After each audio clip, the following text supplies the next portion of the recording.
You are listening to the Motherhood Unstressed podcast, and I'm your host, Liz Carlile.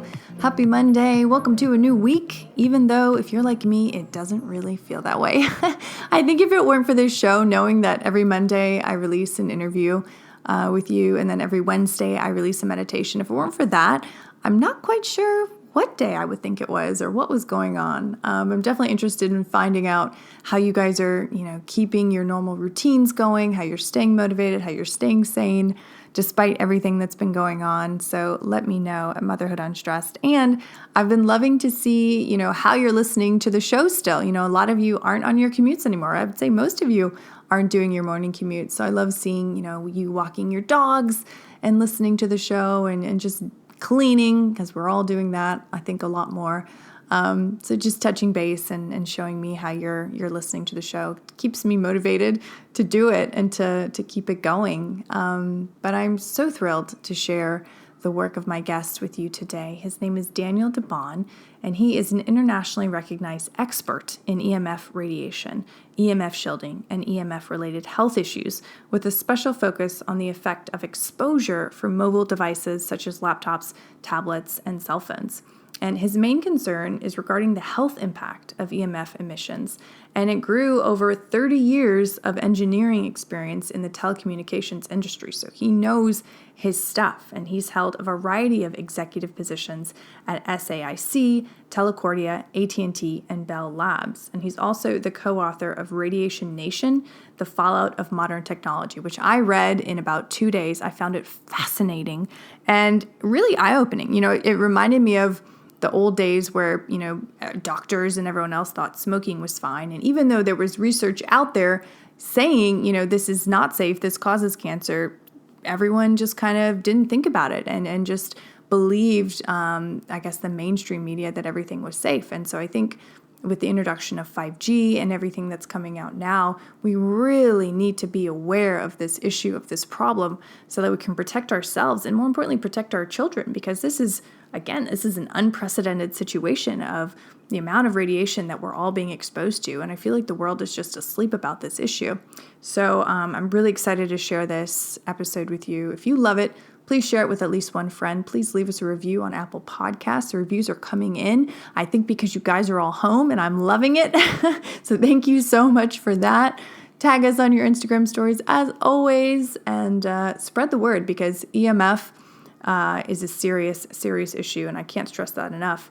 I know we've got so many things to worry about and that are going on, but this is an issue that's not going away, and it's actually increasing, especially this next year as more 5G towers go up. So listen, share, and enjoy the episode with Daniel DeBaun. This episode is sponsored by Personal Revolution Podcast. Have you been stuck inside wondering how to take charge of your life? Is there something you want to do but haven't been able to do it yet? In Personal Revolution, best-selling author and life coach Allison Task helps you take control of your life with inspiration and humor so that you move from where you are now to where you want to be and have fun doing it. It's like having a personal coach whispering in your ear. This 3-month podcast course, along with bonus episodes each month, will help you create a clear vision for what you want out of life, remove the frustrating blocks that are holding you back, develop a detailed action plan that will drive you to where you want to be, and build the network that will help you create your future. The Personal Revolution podcast comes with a personal workbook and real-time access to a community of other changemakers working towards their goals with positivity, possibility, and momentum. And for a limited time, all of this is available to you for free. Download the Himalaya app in your app store, look up Personal Revolution, and enter the promo code REVOLUTION at checkout to get your first month absolutely free. If you're ready to go after a better life, you are ready for Personal Revolution. Well, hello, Daniel. Welcome to the show. I'm so excited that you're here to share your message with my audience in regards to EMF. So before we get into all of that, I'm curious, what was the spark that led you into studying and writing about EMF? Well, thanks so much for inviting me, Liz. I really, really appreciate an opportunity to chat with your listening audience. It's really actually pretty funny how I got into this. I wrote standards, Bell system standards for the Bell Labs, and I used to run the technical laboratories that tested technology. that was being introduced to the Bell system. So I had lots and lots of background in electromagnetic radiation and electronics in general. 7-8 years ago, my wife said to my sons, I want grandchildren, and having a laptop on your lap can't be good for you. and I said, no, that can't be true. The power levels are too low. There's no way there is any form of danger whatsoever been using your laptop on your lap.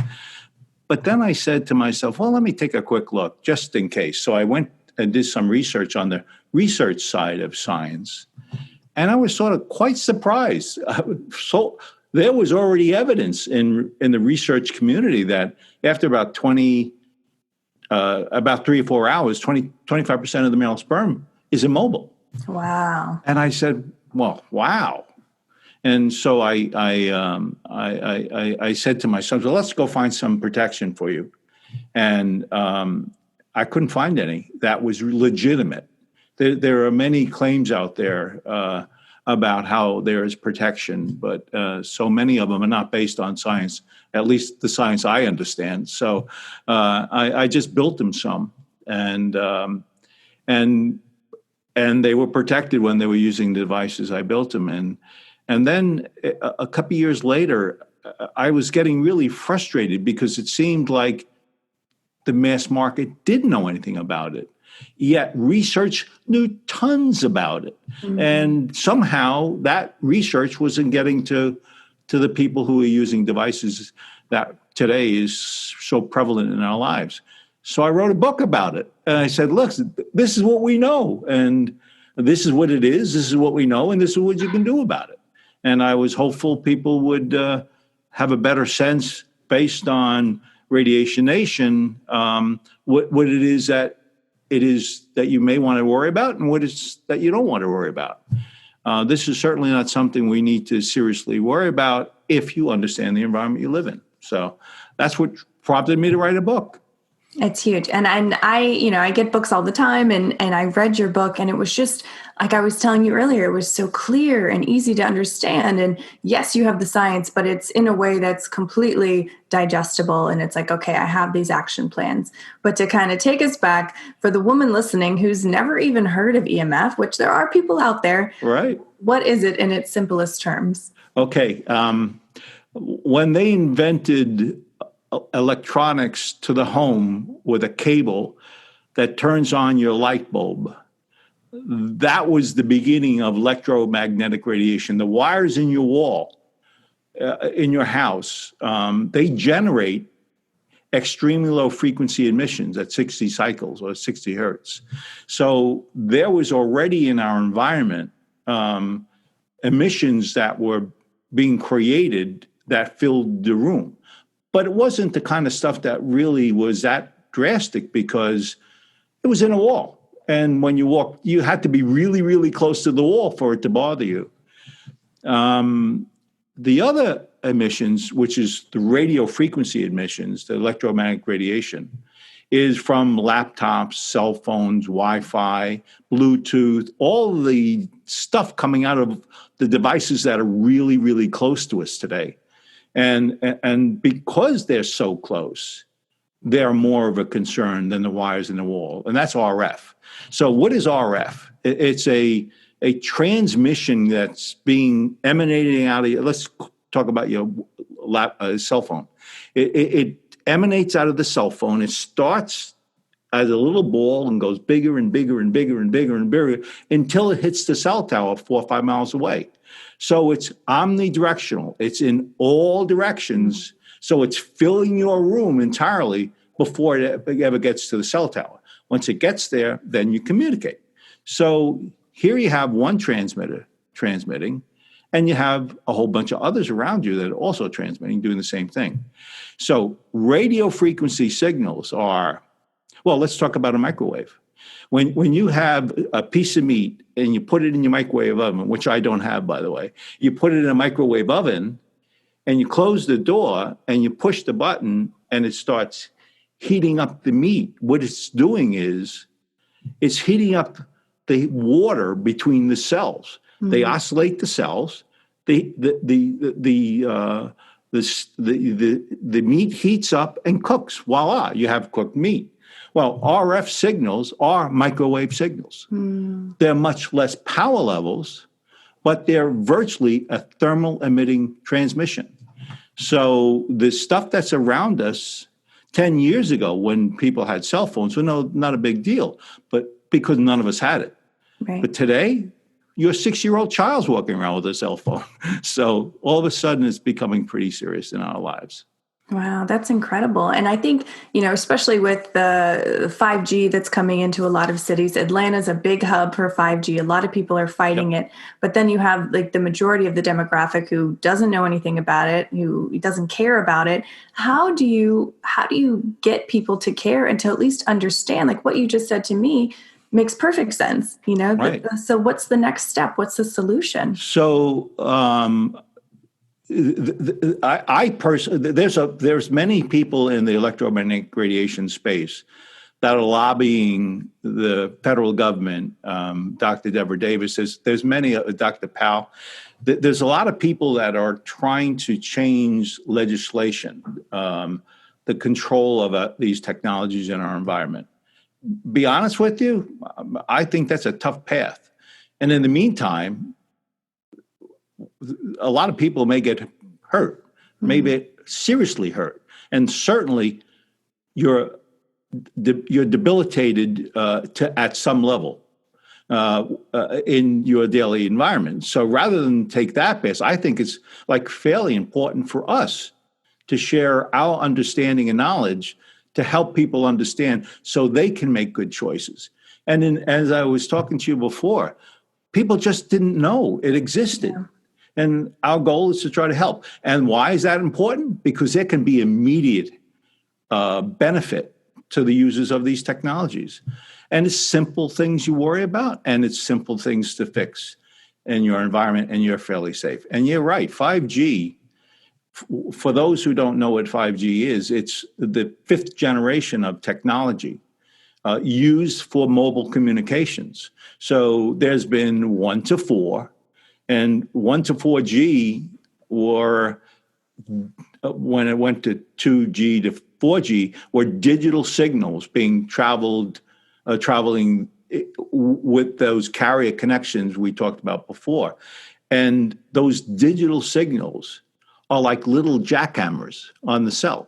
So when you put a cell phone directly against your head, there's little jackhammers hitting his head. The standard, by the way, is your head can't heat up more than 2 degrees. That's what the standard says. That's 1.6 watts per kilogram.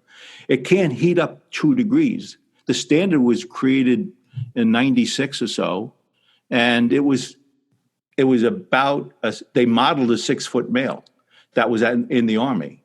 And 6-foot males are thick-headed, as you know.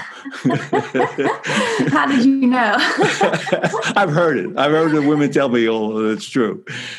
But it represented 3% of the marketplace. Right. When you use a cell phone, it probably enters your brain, enters your cranium probably by 3 inches or so. A 6-foot male is 2 inches and heats up by 2 degrees. Yours is going at least 3 inches into your head. Your child at 6 years old, it goes completely through their head. Mm-hmm. And, we were talking a little bit about the thermal heat and what it is. But do you know the thousands and thousands of research studies are not about the thermal heat up. It's the biological heat up, the biological impact. It's the influence to the neurological, the physiological that you worry about when you have a cell phone against your head. And if you think about it, your child it's going completely through the head. When I grew up, there was no such thing as cell phones. We used string and little cans. Today, every kid is walking around with it. And so they're being exposed at the various young of ages. And for me, it's only the latter part of my life.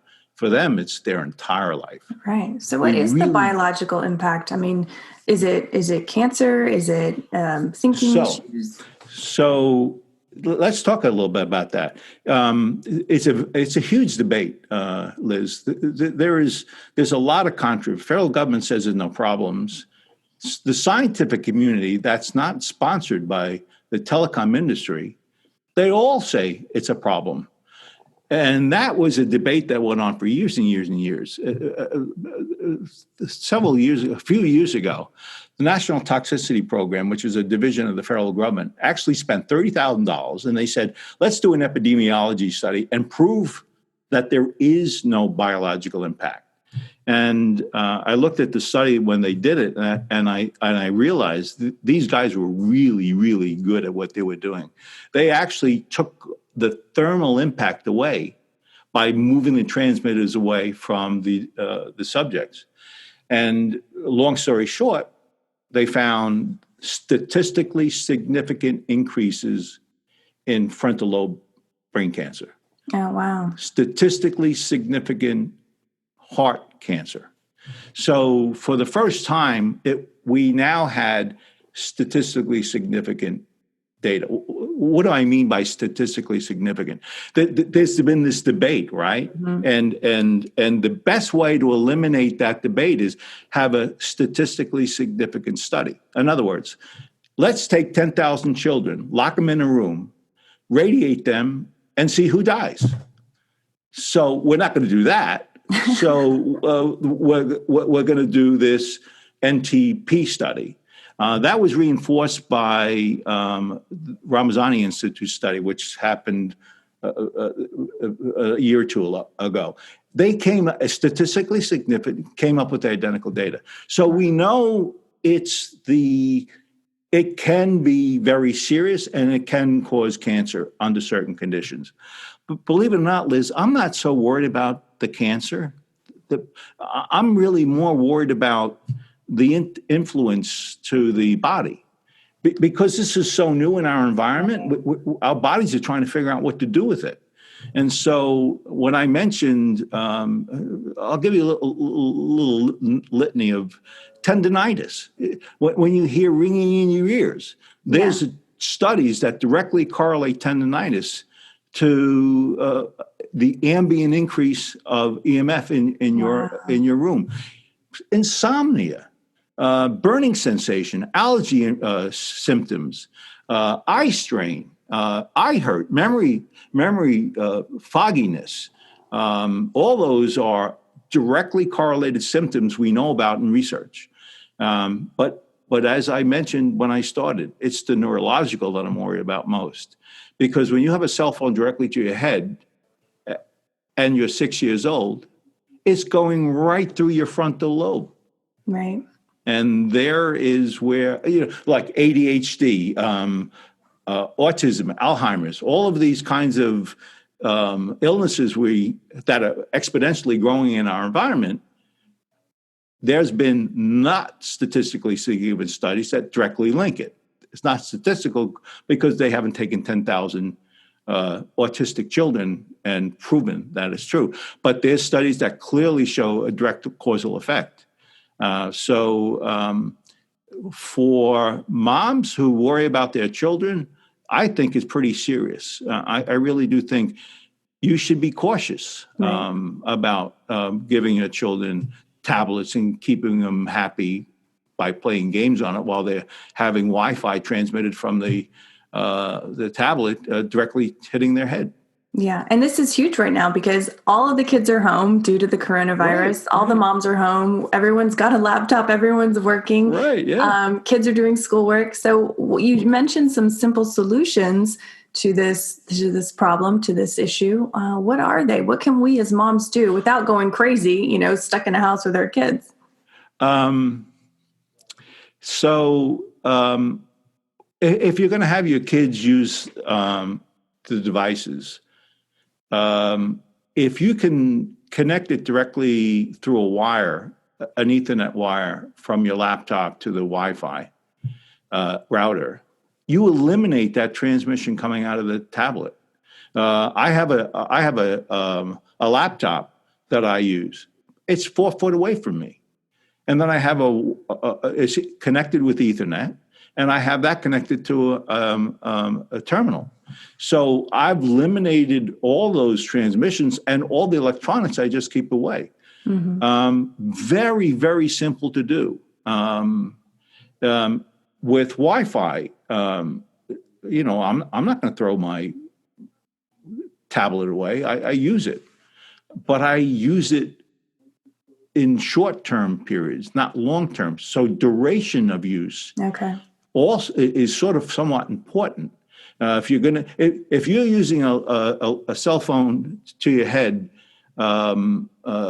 and you use it for 3 minutes, you don't have to worry about anything. It's not going to impact your body. But if you use it for 2 hours a day, 10 years, you're 3 times more likely to have frontal lobe cancer. Wow. So it's the time duration you use it is very important.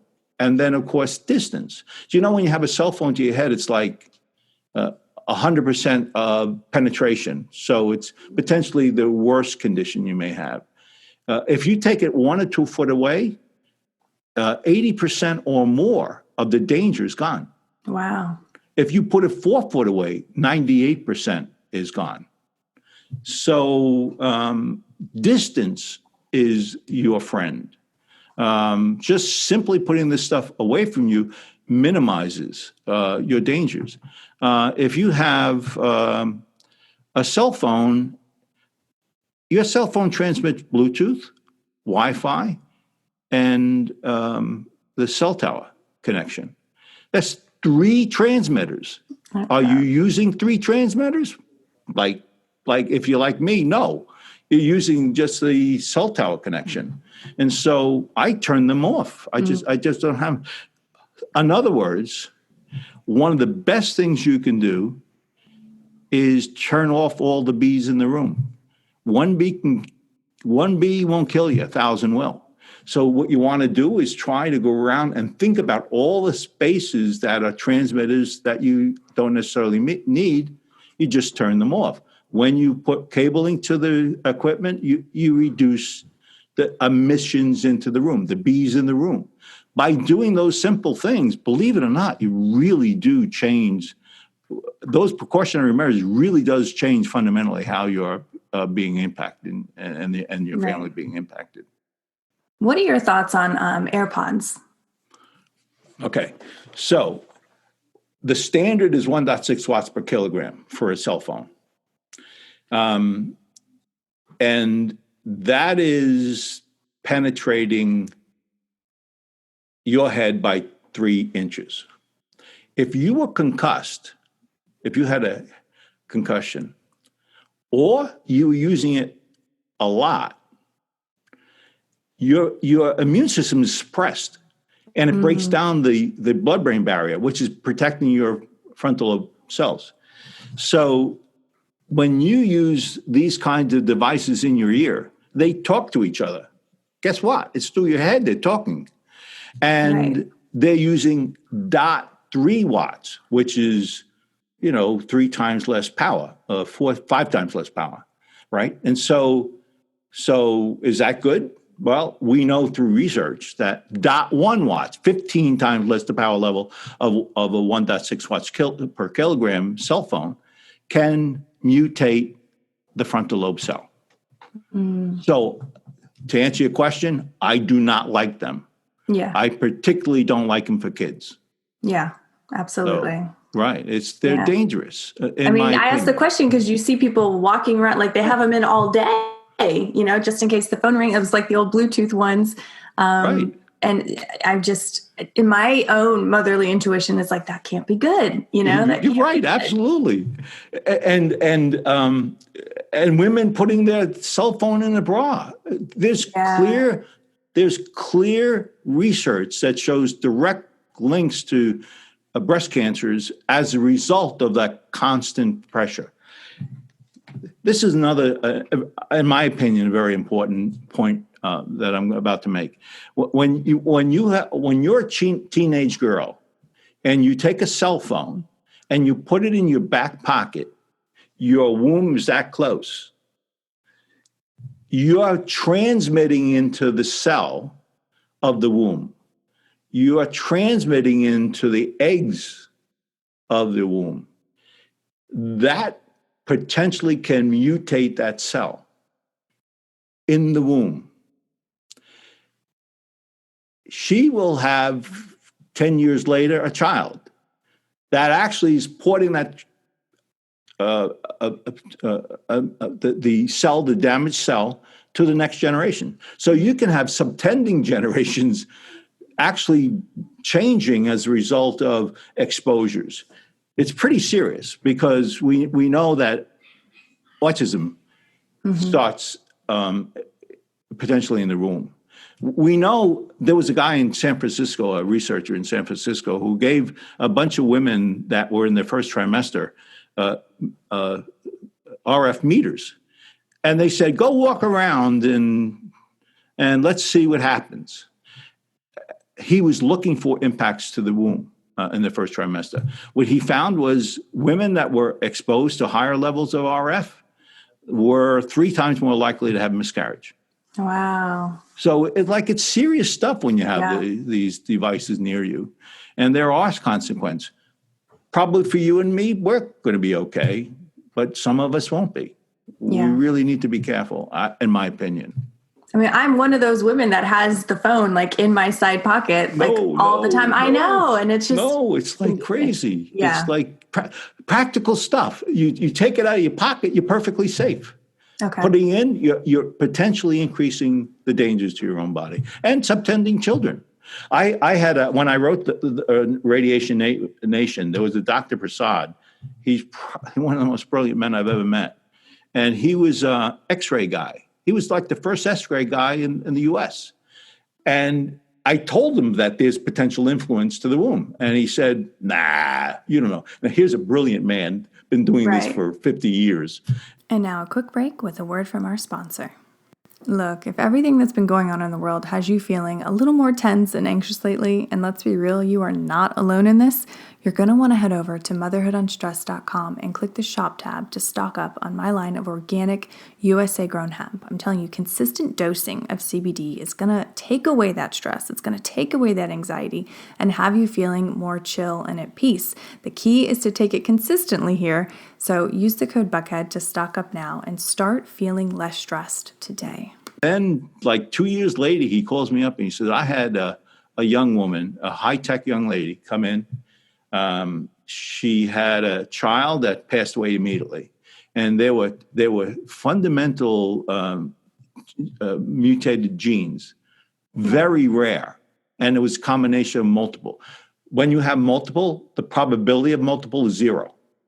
So he said, then I started to think about what you said. That location closest to the womb in the back pocket, in this case, he thought could have been the source. Wow. We'll never know, right? But it could be.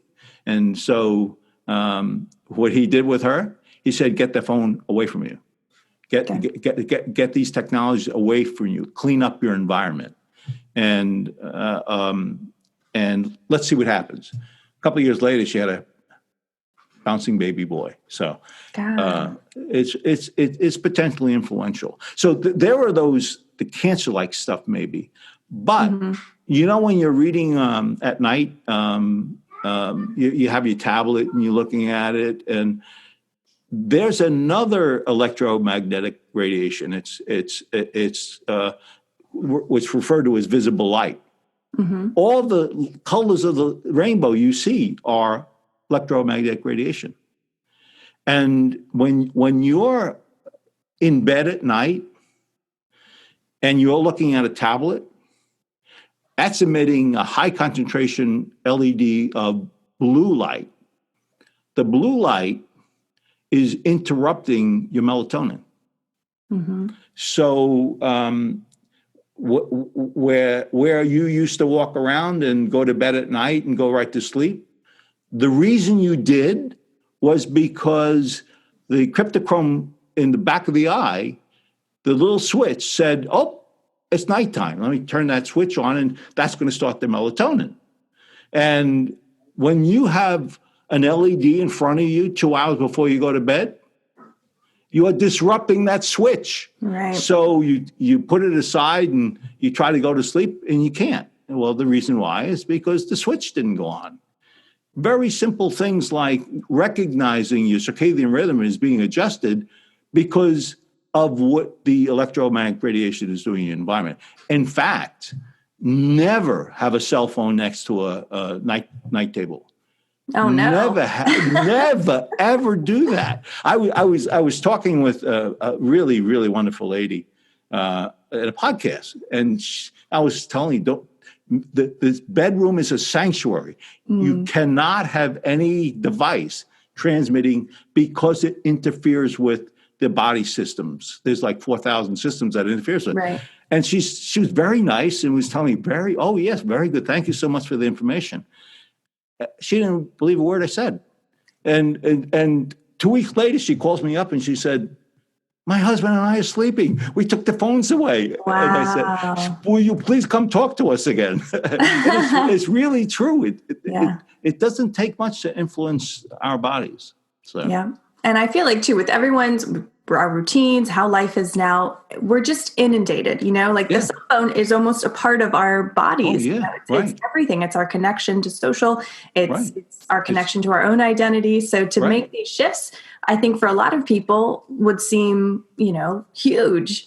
Right. But I mean, the benefits clearly outweigh the... And believe it or not, it's not substantial. Right. I mean, moving it from 1 foot to 4 foot away from you is no big deal. And yet you change the fundamental impact to your body by that simple change. God, that's amazing. And it seems like the change is fairly quick, when you make the improvements, your body wants to heal. It wants to get back to homeostasis. And then when you give it that chance, you can get there. Yeah. Oh, there's no question about it. When you're the architect of your own environment. If you want to make sure that chemicals that you're using won't be harming your children, volatile organic compounds being generated in your house, which happens, you just put a cap on it. Mm-hmm. So you take an action to take that volatile chemical gas and you eliminate it in your house. Well, this is the same thing. It's really fairly straightforward to clean up your space fairly readily, and it really does have an impact to you and your family. Right. Now, in your book, you talk about the big five. Would you mind touching on those a little bit if we haven't already covered those? I think we actually covered almost all of them. Good. The only thing we haven't done is talked about shielding. You can actually, which I did for my boys. I actually shielded the signal so it couldn't get past and hit their groin. So there is the shielding, which we hadn't talked about. And there are shielding for personal devices like this that are available in the marketplace that you may want to consider. Why? Because, Liz, you're going to use a cell phone. Right. And if you're going to use it, eliminating that potential is maybe a good strategy. Well, talk to us about DefenderShield, because you have this amazing book out. You also have an assortment of products that are going to protect people. Like you said, you're not going to get rid of your cell phone. You're not going to get rid of your tablet, but there are things you can do. Talk to us about your company.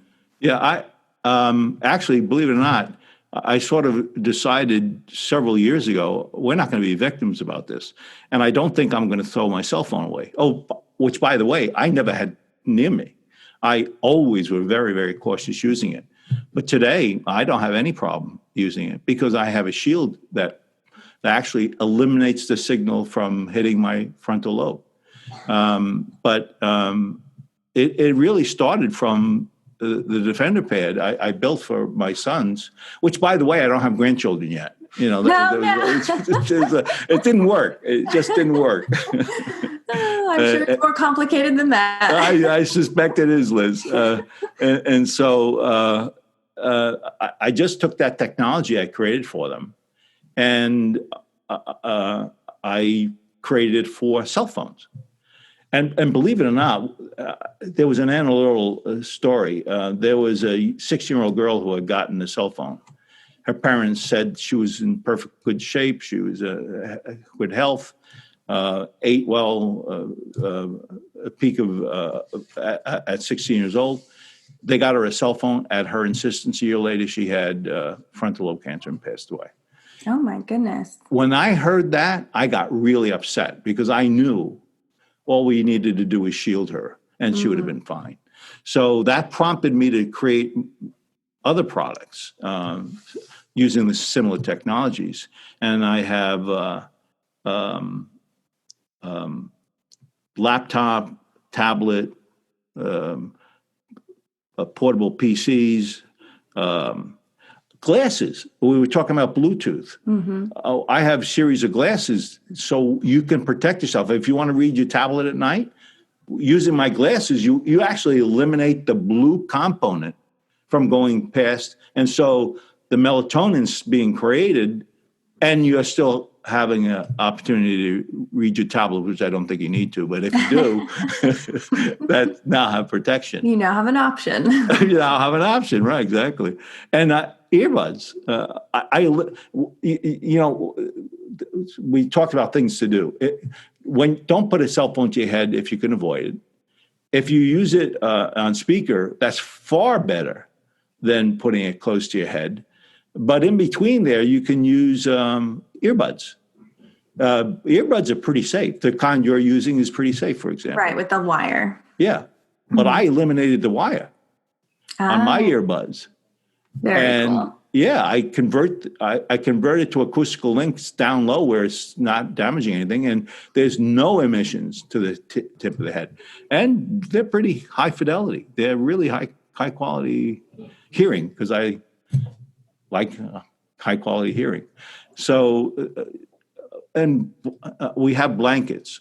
Believe it or not, we have blankets that I actually created for pregnant women. So that they could actually protect the womb throughout their pregnancy.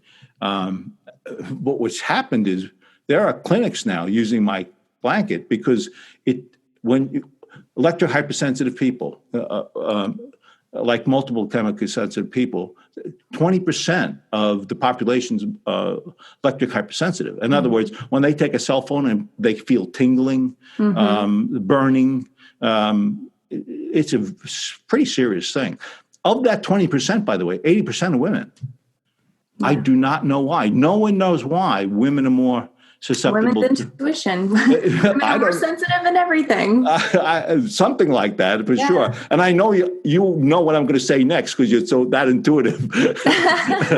but it's really true that women are more impacted. And so clinics have started to pick up a blanket and it shields them from the ambient in their environments. And so that's become an important product for many, particularly hypersensitive. So we created all these products and we continue to create products because we're not going to get rid of our tablets. We're not going to get rid of our cell phones. Right. And putting it aside is not enough. Right. You want to use them, and when you get them close to your body, you want to try to find as much protection. If time and distance doesn't work, there's shielding. So that's what DefenderShield is. I just love that you saw a problem. You saw that there was this miscommunication between the research and the market, and you're like, well, you know what? I'm going to do something about this. Like, that's incredible. I love it when I meet someone like that. Yeah. And believe it or not, I'm getting clinics involved now. Good. I speak publicly quite often about this problem. And there are clinics now that read my book and have converted to electric hypersensitive clinics. Good. Now that they know what they're looking for. And it's wonderful because I was getting these phone calls from people and they would say, I'm having problems. I'm not feeling right. And I could only help them so much. Right. The medical community have to step up, and they weren't stepping up. It wasn't recognized as a problem. But now it's beginning to be a problem. and the neurological stuff is, I'm working with Dr. Porter. He has a brain tap. One of the things we found was that people are walking and their brain cycle is sleeping, or vice versa. So their body was never healing. Wow. That was how disruptive the ambient was, the RF was in their environments. And brain tap actually changes that pattern over time and puts it back into the right cycle. So when you sleep, right. And you re-nourish your body in that sleep cycle, which you have to have or you never get re-nourished. That's incredible. I had no idea. I need to do more of your research and what you're doing in the world. Yeah. But I actually now drag one of the doctors with me when I do the presentation, because he's got to tell people. He had a guy come into his practice, and he was in a wheelchair. He was an electrician working in a highly concentrated exposure environment. Sure. He couldn't even walk, and it was largely electromagnetic radiation that he had in his environment. That's how debilitating it was for him. So, and believe it or not, unfortunately, he's not unique. Mm-hmm. I mean, he's not the only instance of that kind of worsened condition. And there was clear clinic observation that was environmental, and the dominant environmental problem was electromagnetic radiation. And he found a way of fixing that with brain tap, with Dr. Porter's brain tap, and so many other protocols. But he's 9 months later, a very healthy 42-year-old man. Wow. I didn't think you were going to say that. I thought, once it was done, it was done. No. And Liz, people were calling me. If you had told me 3 years ago that you were hypersensitive, every time you touched this keyboard, your fingers tingled, I would say stop, because it's going to get worse before it gets better. Because that was what I was watching in the marketplace. Right. But no, I've found that there is ways of trying to help. And Dr. Court is the physician that's doing that. He works with a brilliant biochemist, Jonette. And it's that combination that are trying to figure out what's the impact to the body. Mm-hmm. What are physical things going on that have to be adjusted and changed?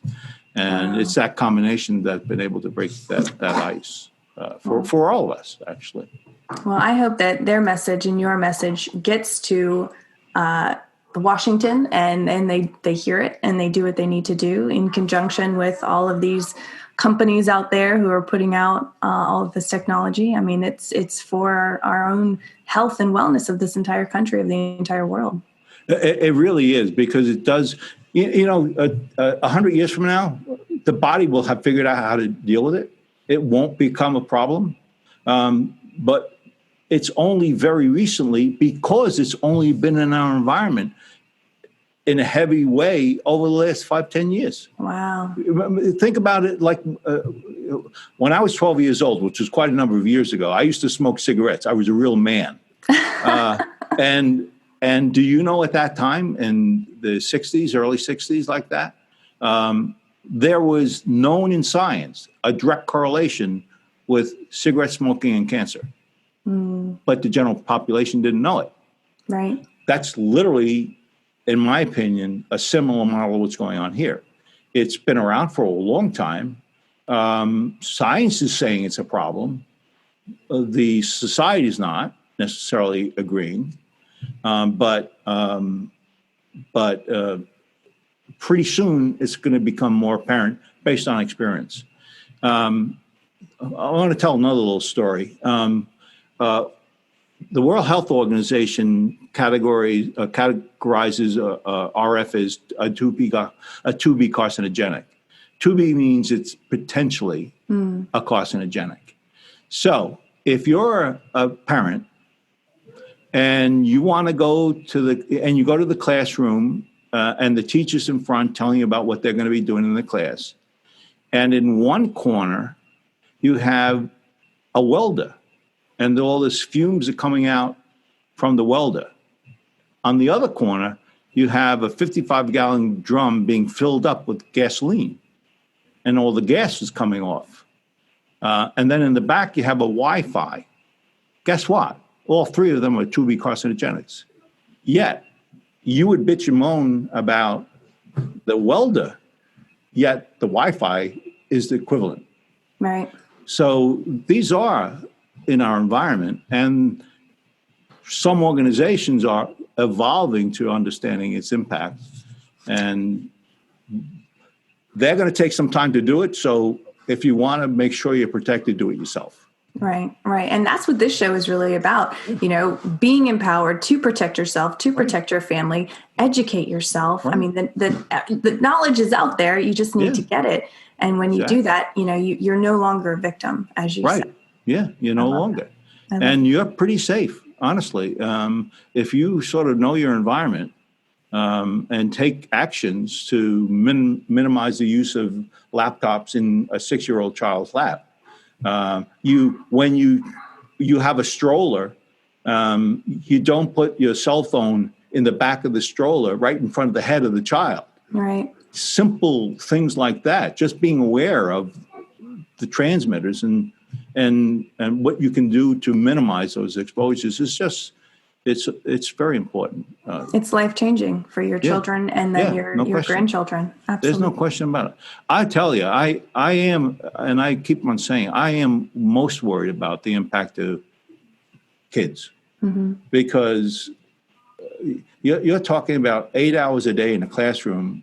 They're all having a transmitter, a B. You have 50, 60 Bs in a room. Mm-hmm. And then you have the Wi-Fi's. You have all these smart stuff around you for 6-7 hours. Mm-hmm. In fact, I'll go back to a cell phone is 1.6 watts per kilogram, right?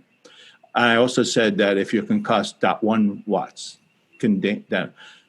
Classroom that was typically less than 0.1, like 0.05 emissions, is now 0.5. That's 1/3 of a cell phone for 7 hours a day. Wow. There's going to be, in my opinion, neurological and physiological impacts. And of course, that correlates with what we see with behavior with kids. Sure. And I think that could be one of the sources. I think you're right. I think this conversation now, being on the record now, people are going to look back in 10 years and be like, God, how are we so wrong? How are we so off? The information was out there. Stupid. Yeah, exactly, Liz. How stupid were we? We just didn't realize. Well, I am honored to have you on the show, to be sharing this message with as many people as possible. Where can our listener find you online, find DefenderShield products, all of that? So DefenderShield.com is our website. And what you can find there is a learning section that tells you what 5G is. It breaks it down so it's not a mystery. Along with all the research that's sort of important in our modern times to understand. So I have a section just so you learn a little bit about it. We also sell a book, Radiation Nation, on that. So if you really are not compelled to consider product protection, then you can learn a lot. Yeah. Just simply by going available. And by the way, I often point out, you don't need any of my products if you're watching your environment, because you can be cautious, and that caution will be more than adequate to protect you. So you don't have to buy this stuff. Right. But as you said before, no one's going to be tossing out their cell phone. They want to look at their iPad or their phone. Exactly. I don't. I know what I do. Right. You have to protect, because I knew what I was going to throw it out. It's wireline was my only telephone service, and I never understood why a cell phone would be primary for kids until I got older and didn't need my wireline anymore. My main number is my cell phone. Right. All of us are using our cell phones. It's the way we communicate. Right. So with that new world, we need to adjust as well. We need to adapt. Yeah. You just have to figure it out. Wow, this was such a pleasure. Thank you so much for coming on, Daniel. Thank you for sharing your light, your knowledge, your expertise. Thank you for being a change maker in the world, literally. Liz, thanks so much. I appreciate that comment, but you as well, changing the world as well, because you're guiding others that are similar in the space you were in, which I think is so important. So congratulations for the work you do as well. Oh, thank you. You have been listening to the Motherhood Unstressed podcast, and I'm your host, Liz Carlile. Thank you so much for tuning in. And if you love this episode, please share it with at least one friend. Tag us on your Instagram stories. That's a great way to support the show. Make sure that you're subscribed so that you never miss out on a morning meditation or on an interview with an incredible person doing incredible work in the world. And if you haven't already, please hit those 5 stars on Apple Podcasts, because it really does boost the show's rating and it gets the message out to more and more listeners. So thank you.